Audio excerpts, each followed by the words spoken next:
Welcome. Today we're reading the chapter Champion of the Realm, of the novel Men of Iron.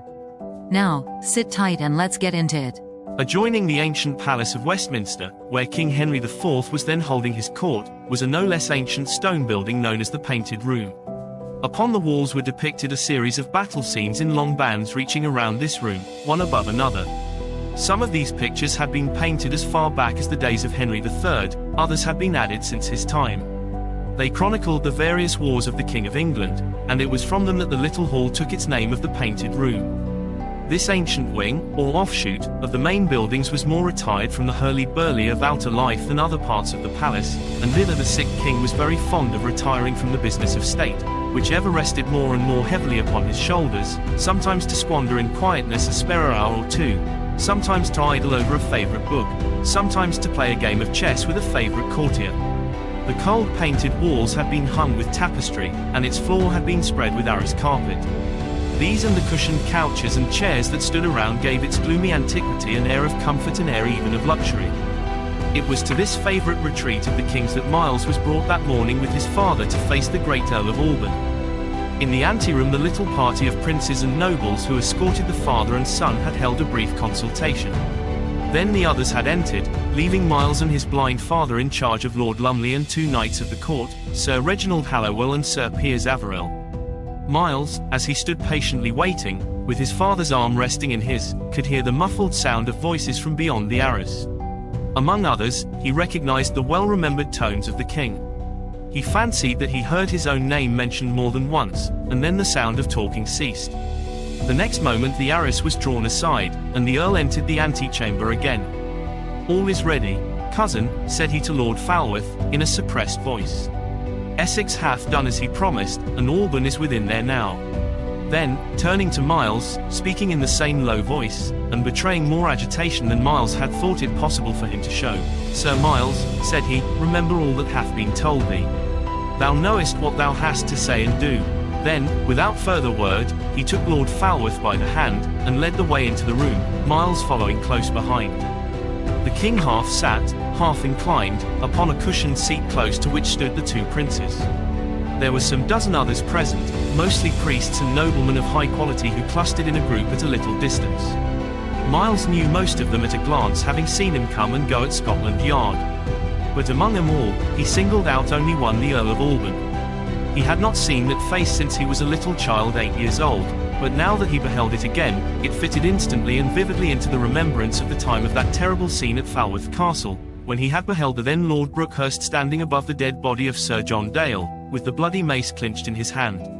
There were the same heavy black brows, sinister and gloomy, the same hooked nose, the same swarthy cheeks. He even remembered the deep dent in the forehead, where the brows met in perpetual frown. So it was that upon that face his look centered and rested.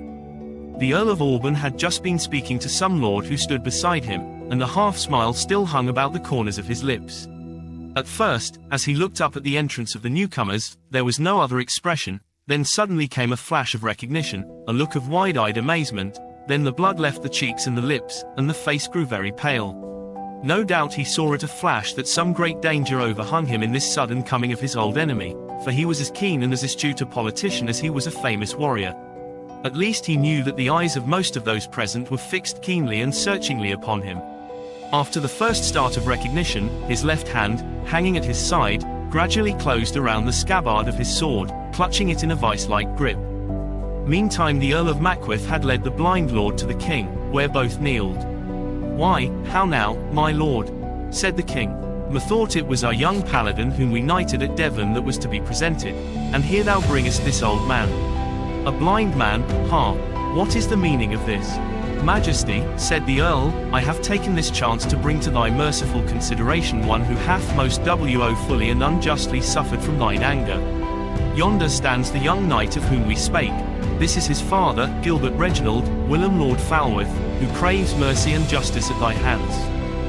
"Falworth," said the king, placing his hand to his head. "The name is not strange to mine ears, but I cannot place it. My head hath troubled me sorely today, and I cannot remember." At this point the Earl of Alban came quietly and deliberately forward. "Sire," said he, "pardon my boldness in so venturing to address you, but haply I may bring the name more clearly to your mind. He is, as my Lord of Mackworth said, the whilom Baron Falworth, the outlawed, attainted traitor. So declared for the habring of Sir John Dale, who was one of those who sought your Majesty's life at Windsor 11 years ago. Sire, he is mine enemy as well, and is brought hither by my proclaimed enemies. Should aught occur to my harm, I rest my case in your gracious hands." The dusty red flamed into the king's pale, sickly face in answer, and he rose hastily from his seat. "Aye," said he, "I remember me now, I remember me the man and the name. Who hath dared bring him here before us?" All the dull heaviness of sickness was gone for the moment, and King Henry was the King Henry of 10 years ago as he rolled his eyes balefully from one to another of the courtiers who stood silently around. The Earl of Mackworth shot a covert glance at the Bishop of Winchester, who came forward in answer. "Your Majesty," said he, "here am I, your brother, who beseech you as your brother not to judge over hastily in this matter. It is true that this man has been adjudged a traitor, but he has been so adjudged without a hearing. I beseech thee to listen patiently to whatsoever he may have to say." The king fixed the bishop with a look of the bitterest, deepest anger, holding his nether lip tightly under his teeth, a trick he had when strongly moved with anger, and the bishop's eyes fell under the look. Meantime the Earl of Alban stood calm and silent. No doubt he saw that the king's anger was likely to befriend him more than any words that he himself could say, and he perilled his case with no more speech which could only prove superfluous. At last the king turned a face red and swollen with anger to the blind lord, who still kneeled before him. "What hast thou to say?" he said, in a deep and sullen voice. "Gracious and merciful Lord," said the blind nobleman, "I come to thee, the fountainhead of justice, craving justice. Sire, I do now and here deny my treason, which denial I could not before make, being blind and helpless, and mine enemies strong and malignant. But now, sire, heaven hath sent me help, and therefore I do acclaim before thee that my accuser, William Bushy Brookhurst, Earl of Alban, is a foul and an attainted liar in all that he hath accused me of. To uphold which allegation, and to defend me, who am blinded by his unknightliness, I do offer a champion to prove all that I say with his body in combat." The Earl of Mackworth darted a quick look at Miles, who came forward the moment his father had ended, and kneeled beside him.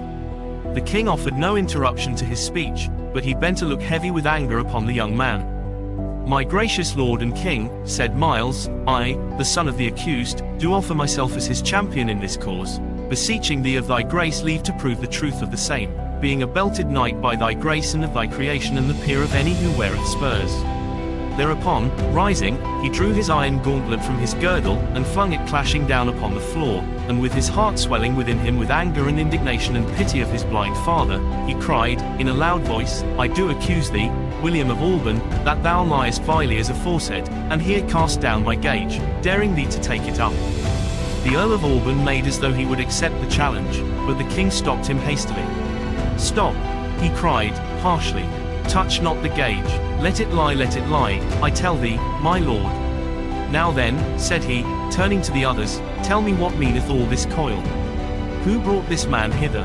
He looked from one to another of those who stood silently around, but no one answered. "I see," said he, "ye all have had to do with it.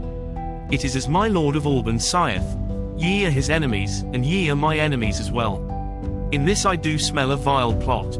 I cannot undo what I have done, and since I have made this young man a knight with mine own hands, I cannot deny that he is fit to challenge my Lord of Alban. Nevertheless, the High Court of Chivalry shall adjudge this case. Meantime," said he, turning to the Earl Marshal, who was present, "I give thee this attainted lord in charge. Convey him presently to the Tower, and let him abide our pleasure there. Also, thou mayst take up yon gage, and keep it till it is redeemed according to our pleasure." He stood thoughtfully for a moment, and then raising his eyes, looked fixedly at the Earl of Mackworth. "I know," he said, "that I be a right sick man, and there be some who are already plotting to overthrow those who have held up my hand with their own strength for all these years. Then speaking more directly, my Lord Earl of Mackworth, I see your hand in this before all others. It was thou who so played upon me as to get me to knight this young man, and thus make him worthy to challenge my Lord of Alban. It was thy doings that brought him here today, backed by mine own sons and my brother and by these noblemen." Then turning suddenly to the Earl of Alban, "Come, my lord," said he, "I am a-weary with all this coil. Lend me thine arm to leave this place." So it was that he left the room, leaning upon the Earl of Alban's arm, and followed by the 2 or 3 of the Alban faction who were present. "Your Royal Highness," said the Earl Marshal, "I must e'en do the king's bidding, and take this gentleman into arrest." "Do thy duty," said the prince. "We knew it must come to this. Meanwhile he is to be a prisoner of honor, and see that he be well lodged and cared for. Thou wilt find my barge at the stairs to convey him down the river, and I myself will come this afternoon to visit him." Did you enjoy today's chapter of Men of Iron? Why not subscribe and ring the bell?